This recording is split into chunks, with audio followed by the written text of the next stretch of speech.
Musk के बीच खुलेआम इतनी भयंकर लड़ाई चल रही है कि एलन मस्क ने इस बात का सपोर्ट कर दिया कि डोनाल्ड ट्रंप पर महाभियोग चलाकर उन्हें अमेरिकी राष्ट्रपति की कुर्सी से हटा देना चाहिए और डोनाल्ड ट्रंप की जगह पर अमेरिका के उपराष्ट्रपति जेडी वेंस को नया राष्ट्रपति बना देना चाहिए।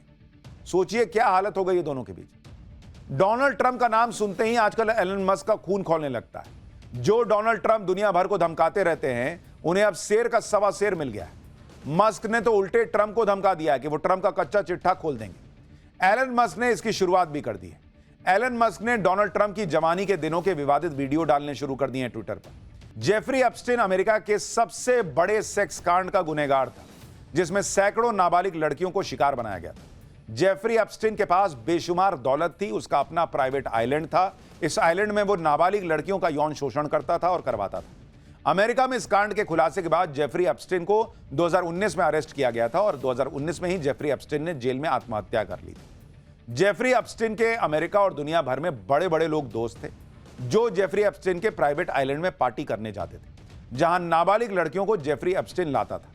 जेफरी एप्स्टीन के इस कांड का जब खुलासा हुआ तो उसके दोस्तों में अमेरिका के पूर्व राष्ट्रपति बिल क्लिंटन से लेकर माइकल जैक्सन और दूसरे बड़े लोगों के नाम सामने आए।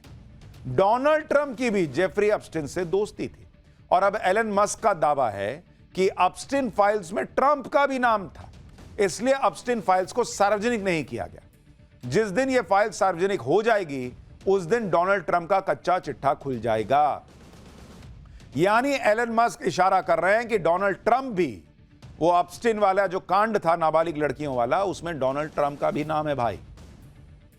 इस तरह की खुली लड़ाई चल रही है, एकदम नंगाई पे आ गए दोनों भाई। ट्रंप का कच्चा चिट्ठा खोलने की धमकी देकर एलन मस्क ने साफ कर दिया है कि अगर वो ट्रंप को चुनाव जितवा सकते हैं तो ट्रंप की कुर्सी भी छीन सकते हैं। एलन मस्क ने जिस तरह से ट्रंप की पोल खोलनी शुरू कर दी है, उससे ट्रंप की अमेरिका में घनघोर बेइज्जती हो रही। ट्रंप भी इससे भयंकर चिढ़ गए। मस्क की बातों से चिढ़े ट्रंप ने यहां तक कह दिया कि मस्क पगला गए। ट्रंप ने धमकी दे दी कि वो मस्क की कंपनी के सरकारी कॉन्ट्रैक्ट छीन लेंगे। मस्क की कंपनी टेस्ला, जो इलेक्ट्रिक गाड़ियां बनाती है, उसे सब्सिडी रोक देंगे। मस्क की एक और कंपनी स्पेस एक्स, जो स्पेस सेक्टर में काम करती है, स्पेस एक्स और स्टारलिंक के सरकारी कॉन्ट्रैक्ट डोनाल्ड ट्रंप खत्म कर देंगे। यानी डोनाल्ड ट्रंप एलन मस्क को धमकाने पर आ गए। एलन मस्क और डोनाल्ड ट्रंप अचानक क्यों इस तरह से लड़ने लगे, यह बहुत लोगों को समझ में नहीं आ रहा है, क्योंकि उन्होंने तो एलन मस्क और डोनाल्ड ट्रंप की जबरदस्त दोस्ती देखी थी कुछ दिन पहले तक। डोनाल्ड ट्रंप को चुनाव जितवाने में एलन मस्क ने दिन रात एक कर दिया था। फिर ट्रंप ने राष्ट्रपति बनने के बाद मस्क को मनचाहा काम भी दे दिया। मस्क को ट्रंप ने सरकार के उटपटांग खर्चों को कम करने का काम दिया। वो काम एलन मस्क ने 4 महीने किया भी। फिर अचानक एलन मस्क ने ट्रंप की टीम से विदाई ले ली। तब तक दोनों के बीच कुछ नहीं हुआ था, लेकिन जब मस्क ने देखा कि उन्होंने जो काम सरकारी खर्च को कम करने के लिए किया है, उस सारे काम पर डोनाल्ड ट्रंप ने एक बिल लाकर पानी फेर दिया। उसी पर ट्रंप और मस्क की लड़ाई शुरू हो गई, क्योंकि मस्क का मानना है कि डोनाल्ड ट्रंप खर्च बढ़ाने वाला जो बिल अमेरिका में ला रहे हैं, उससे तो अमेरिका दिवालिया हो जाएगा। ट्रंप जिस तरह से टैरिफ लगाने की बात कर रहे हैं, उससे अमेरिका में मंदी आ सकती है। डोनाल्ड ट्रंप और एलन मस्क की इस भयंकर लड़ाई के बीच अब नरेंद्र मोदी आ गए, क्योंकि आज ही भारत ने मस्क की कंपनी स्टारलिंक को भारत में लाइसेंस देने का फैसला कर दिया। स्टारलिंक को भारत के दूरसंचार मंत्रालय से जरूरी लाइसेंस मिल गया है। भारत में लाइसेंस मिलना स्टारलिंक के लिए एक बहुत बड़ी उपलब्धि है, क्योंकि भारत में इंटरनेट यूजर बेस दुनिया में सबसे ज्यादा है। एलन मस्क के स्टारलिंक को भारत का बहुत बड़ा इंटरनेट मार्केट मिल गया है। लाइसेंस मिलने के बाद स्टारलिंक को स्पेक्ट्रम की अलॉटमेंट होगी और फिर स्टारलिंक अपनी इंटरनेट सर्विस भारत में शुरू कर सकेगा। स्टारलिंक को लाइसेंस देकर, और वो भी ऐसे समय जब एलन मस्क डोनाल्ड ट्रंप को जख्म दे रहे हैं, नरेंद्र मोदी सरकार ने ट्रंप के जख्मों पर नमक छिड़क दिया है। स्टारलिंक को लाइसेंस देकर पीएम मोदी ने न सिर्फ डोनाल्ड ट्रंप के जख्मों पर नमक छिड़का, बल्कि ट्रंप को कड़ा मैसेज भी दे दिया है, क्योंकि ट्रंप अमेरिका की कंपनियों को धमकी पर धमकी देते रह गए कि भारत में निवेश मत करो वरना टैरिफ लगा दूंगा। एप्पल को भारत में आईफोन बनाने पर ट्रंप ने धमकी दी थी कि अमेरिका में आईफोन बनाओ, लेकिन एप्पल ने ट्रंप की बात नहीं मानी। अब एलन मस्क और ट्रंप की लड़ाई के बीच मस्क की कंपनी स्टारलिंक को लाइसेंस देकर नरेंद्र मोदी ने डोनाल्ड ट्रंप को एक और बड़ा झटका दे दिया। भाई ये लाइसेंस 4 दिन बाद मिल सकता था, हफ्ते भर, महीने भर बाद मिल सकता था। आज ही जब कुत्ते बिल्ली की तरह एलन मस्क और डोनाल्ड ट्रंप लड़ रहे हैं, आज ही ये लाइसेंस की खबर आना, भाई इसका बड़ा मैसेज है। ये नरेंद्र मोदी का नया भारत। और ट्रंप को बता दिए कि भाई तुम जो कर रहे हो ना, वो हम सब देख रहे हैं, और भारत इसी तरीके से ठोकता है। एलन मस्क सालों से चाह रहे थे कि उनकी कंपनियां भारत में आकर काम करें, लेकिन ऐसा हो नहीं पा रहा। अब इसे संयोग कहिए या जबरदस्त टाइमिंग कि एलन मस्क को उसी समय भारत में लाइसेंस मिल गया जब ट्रंप से उनका विवाद हो रहा है। ट्रंप और मस्क की लड़ाई को 24 घंटे भी नहीं हुए कि नरेंद्र मोदी ने अपना दांव खेल दिया है और इसलिए यह कहा जा रहा है कि एलन मस्क अब भारत आएंगे। भाई तुम लड़ो, हमको क्या है, तुम भारत आओ, भारत में कंपनी लगाओ, भारत में बिजनेस करो, भारत का मार्केट और बढ़ाओ। भारत वैसे ही इतना बड़ा मार्केट है, हमको अमेरिका की जरूरत तो भाई आज के ग्लोबल वर्ल्ड में सबको एक दूसरे की, लेकिन भारत के पास खुद का इतना बड़ा मार्केट है। भारत की इकोनॉमी ऐसे रॉकेट बनी हुई है कि कोई ट्रंप वहां अमेरिका में बैठ के ये टैक्स लगा दूंगा, वो टैरिफ लगा दूंगा, ये सब यहां नहीं चलता भाई। भारत समय पे जवाब देता है और हौंक देता है। नरेंद्र मोदी ने आज वो काम करके दिखाया है जो काम भारत की आजादी के बाद से कोई नहीं कर पाया। आजादी के बाद के 75 साल तो छोड़िए, नरेंद्र मोदी ने वो काम कर दिया जो काम अंग्रेज तक नहीं कर पाए। आप ये तस्वीरें देखिए बॉस, ये आज हर भारतीय को गर्व से भर देने वाली तस्वीरें हैं। अंग्रेजों ने हमारे यहां बड़े बड़े पुल बनाए, रेल लाइंस बिछाई, लेकिन वो अंग्रेज भी कश्मीर को रेल से कनेक्ट नहीं कर पाए थे, उनके बूते की भी बात नहीं थी। लेकिन नरेंद्र मोदी ने कश्मीर को रेल से कनेक्ट करके दिखा दिया और इसलिए नरेंद्र मोदी आज बड़े गर्व के साथ उस चिनाब ब्रिज पर तिरंगा लेकर खड़े थे, जिस चिनाब ब्रिज से कश्मीर की रेलवे कनेक्टिविटी हो गई है। यह दुनिया का, बहुत ध्यान से सुनिए, यह दुनिया का सबसे बड़ा रेलवे ब्रिज है जहां तिरंगा लेकर नरेंद्र मोदी की चहलकदमी की सबसे पावरफुल तस्वीर आई है। और यह भी ध्यान रखिए कि यह ब्रिज पाकिस्तान बॉर्डर से मात्र 60-65 किलोमीटर ही दूर है। यानी जिस कश्मीर में पाकिस्तान आतंक फैलाना चाहता था, वहां आज तिरंगा फहराकर नरेंद्र मोदी ने दुनिया को दिखाया है कि कश्मीर कैसे विकास की सीढ़ियां चढ़ रहा है। पाकिस्तान को बताया कि तुमको ठोकेंगे भी और भारत का विकास भी करेंगे। इस तस्वीर को गौर से देखिए, जिस तरह से आज नरेंद्र मोदी ने चिनाब ब्रिज पर तिरंगे को थामा हुआ था, जिस तरह से वो उसे लेकर आगे बढ़ रहे थे, उनकी बॉडी लैंग्वेज में एक अलग जोश दिख रहा था। क्योंकि नरेंद्र मोदी के अंदर यह सपना जो रहा है कि कश्मीर को पूरे भारत की जो मुख्य धारा है उससे जोड़ना है, वैसा ही विकास करना है, आज वो कॉन्फिडेंस उनका जो है वो बाहर तक दिख रहा था। दुनिया के सबसे ऊंचे रेलवे आर्च ब्रिज पर खड़े होकर आज प्रधानमंत्री मोदी ने एक साथ दुनिया को, चीन, पाकिस्तान को, विपक्ष, सबको तगड़ा संदेश दे दिया। दुनिया को संदेश कि भारत की इंजीनियरिंग की ताकत देख लो तुम लोग, ऐसा पुल बनाया है कि भूकंप और ब्लास्ट कुछ नहीं हिला पाएगा। चीन को संदेश, कंस्ट्रक्शन में भारत तगड़ी टक्कर दे सकता है, भारत ऐसी जगह भी पुल बना सकता है जहां कोई कल्पना तक नहीं कर सकता। पाकिस्तान को संदेश, पहलगाम जैसे हमले न कश्मीर के विकास को रोक पाएंगे न टूरिज्म को। ट्रेन में बैठ बैठकर भारत ही नहीं दुनिया भर के टूरिस्ट कश्मीर आएंगे। कांग्रेस और राहुल गांधी को संदेश, सरेंडर नहीं, पाकिस्तान को भयंकर शिकस्त दी है। ऐसी शिकस्त की 6 मई की रात की यादें ना पाकिस्तान को सोने देंगी, ना उसे ढंग से चैन से दिन में जागने देंगी। अमेरिका को संदेश, हाथ में तिरंगा लेकर नरेंद्र मोदी ने अमेरिका को भी समझा दिया कि कश्मीर भारत का अभिन्न हिस्सा है और भारत उस पर ना पाकिस्तान से कोई बात करेगा, ना अमेरिका के बीच में आने का कोई मतलब है। भारत बात करेगा तो पीओके पे करेगा। यानी नरेंद्र मोदी की एक तस्वीर और आप देखिए कितने मैसेज हैं इसमें। नरेंद्र मोदी के इन सारे संदेश को आज पाठशाला में विस्तार से बताऊंगा। पहले आप ये देखिए कि कश्मीर में आज पीएम मोदी ने वो कर दिया जिसका सपना देखते देखते जम्मू कश्मीर की पीढ़ियां गुजर गईं, उस सपने को आज नरेंद्र मोदी ने हकीकत बना दिया। साल 1989 में डोगरा शासक महाराजा प्रताप सिंह ने कश्मीर घाटी तक रेलवे लाइन का सपना देखा था। उन्होंने अंग्रेज इंजीनियर्स को इसके लिए रिपोर्ट बनाने के लिए भी कहा था, लेकिन यह काम अंग्रेजों से हो ना सका, इतना दुर्गम इलाका है। फिर आजाद भारत में भी कश्मीर घाटी में पहाड़ों को चीरकर रेलवे लाइन बिछाने का यह सपना 78 साल बाद आज नरेंद्र मोदी के हाथों पूरा हुआ। आजादी के 78 साल बाद कश्मीर टू कन्याकुमारी की रेल कनेक्टिविटी का सपना नरेंद्र मोदी ने पूरा करके दिखाया।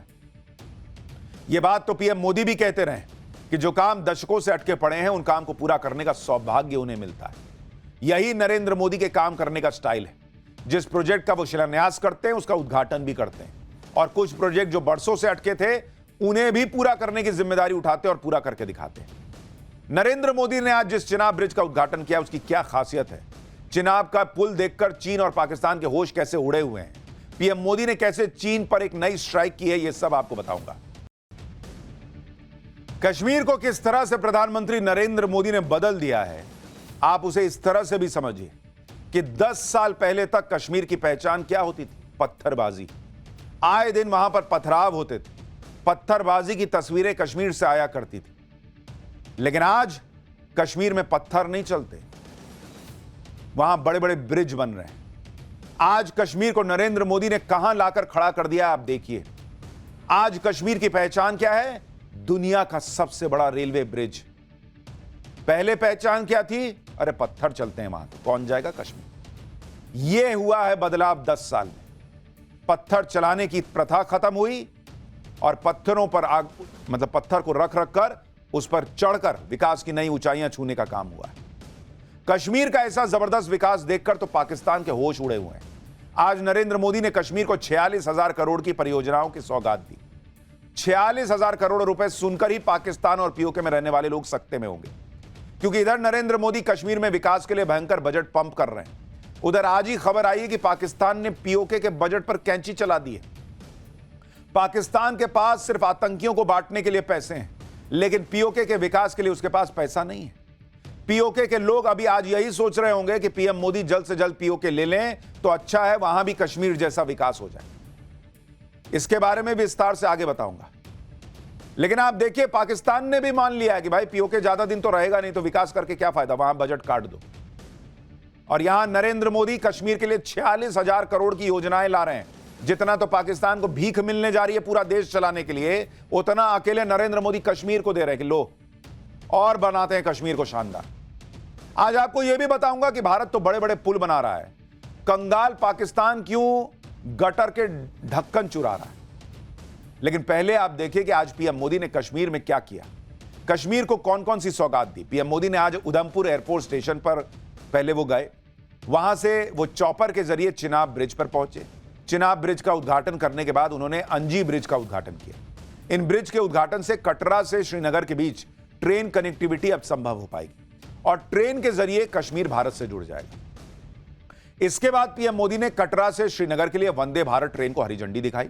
इस प्रोजेक्ट के बारे में बात करते हुए पीएम मोदी ने बताया कि ऐसे लोग जो कभी अपने गांव से बाहर नहीं गए, जिन्होंने सिर्फ तस्वीर में ट्रेन को देखा है, आज वो साक्षात ट्रेन को अपने सामने देख रहे हैं। इस मौके पर जम्मू कश्मीर के मुख्यमंत्री उमर अब्दुल्ला भी मौजूद रहे। उन्होंने कहा कि जिसका सपना वो बचपन से देख रहे थे, वो सपना आज पूरा हुआ है। जो काम अंग्रेज नहीं कर पाए, वो नरेंद्र मोदी ने किया है। ये उमर अब्दुल्ला कह रहे हैं। इंडी वालों को आज नींद नहीं आएगी, सुनिए। के ख्वाब बहुत लोगों ने देखे, यहां तक कि कश्मीर को बाकी मुल्क के साथ जोड़ने का ख्वाब अंग्रेजों ने भी देखा था, लेकिन वो पूरा कर नहीं पाए। उनका ख्वाब था कि उरी झेलम के किनारे जो है वो रेल लाके कश्मीर को बाकी मुल्क के साथ जोड़ें, लेकिन आज जो अंग्रेज पूरा नहीं कर पाए वो आपके हाथों पूरा हुआ और जम्मू कश्मीर, कश्मीर की वादी को बाकी मुल्क के साथ जोड़ दिया गया। अब आप ये समझिए कि आज जो रेल लाइन शुरू हुई है उससे कैसे कश्मीर तक पहुंचना आसान हो जाएगा। अब कश्मीर तक जाने के लिए सिर्फ सड़क या फ्लाइट पर निर्भर नहीं रहना पड़ेगा। कश्मीर तक जाने के लिए अब मौसम का मोहताज नहीं होना पड़ेगा। बर्फबारी के सीजन में कश्मीर देश के दूसरे हिस्सों से कट जाता था। इसके अलावा सड़क के रास्ते जम्मू से कश्मीर जाने के लिए 6 से 7 घंटे का वक्त लगता है। ट्रेन से कटरा से श्रीनगर का सफर मात्र 3 घंटे में पूरा हो जाएगा। वंदे भारत का किराया चेयर कार के लिए मात्र 715 रुपए रखा गया है। एग्जीक्यूटिव कैटेगरी के लिए 1,320 रुपए होगा। कश्मीर तक वंदे भारत ट्रेन हफ्ते में 6 दिन चलेगी। 2 वंदे भारत ट्रेन इस रेल लाइन पर रोजाना 4 चक्कर लगाएगी। आप सोचिए कितनी शानदार कनेक्टिविटी हो जाएगी। और ये वो वंदे भारत है जो हर मौसम में चलेगी। यानी अब पूरे देश से कश्मीर की ऑल वेदर कनेक्टिविटी हो गई, जिसमें चिनाब ब्रिज मील का पत्थर है, जिसकी चर्चा पूरी दुनिया में हो रही है। क्योंकि अब जब भी यह सवाल आएगा कि दुनिया का सबसे ऊंचा रेलवे ब्रिज कौन सा है, तो उसका जवाब होगा चिनाब रेलवे ब्रिज, जो कश्मीर में है। रियासी जिले में बना चिनाब ब्रिज 359 मीटर की ऊंचाई पर बना है, जो इसे दुनिया का सबसे ऊंचा रेलवे ब्रिज बनाता है। यह ब्रिज 324 मीटर ऊंचे पेरिस के एफिल टावर से भी 35 मीटर ऊंचा है और 72 मीटर ऊंचे कुतुब मीनार से भी 5 गुना ज्यादा ऊंचा है। करीब 1300 मीटर लंबा चिनाब ब्रिज भारत की इंजीनियरिंग ताकत का ऐसा नमूना है जिसका लोहा पूरी दुनिया मानेगी। इस ब्रिज को इस तरह डिजाइन किया गया है कि यह बम क्या भूकंप से भी नहीं हिलेगा। आप देखिए कि चिनाब ब्रिज पर 250 किलोमीटर प्रति घंटे की तेज हवा भी चलेगी तो वो पुल पर कोई असर नहीं डाल पाएगी। रिक्टर स्केल पर 8 की तीव्रता का भी भूकंप आएगा तो ये पुल कहेगा कि भाग यहां से, मेरा कुछ नहीं बिगाड़ पाओगे। 40 किलोग्राम टीएनटी के बराबर विस्फोट होने पर भी इस ब्रिज का बाल भी बांका नहीं होगा। आप सोचिए, ना तूफान कुछ कर पाएगा, ना भूकंप, ना बम का धमाका। इस ब्रिज में खास पेंट का इस्तेमाल हुआ है जो 20 साल तक इसे जंग से बचाएगा। इस ब्रिज को 100 किलोमीटर प्रति घंटे की रफ्तार के लिए तैयार किया गया है। इस ब्रिज को अगले 120 साल के लिए बनाया गया है।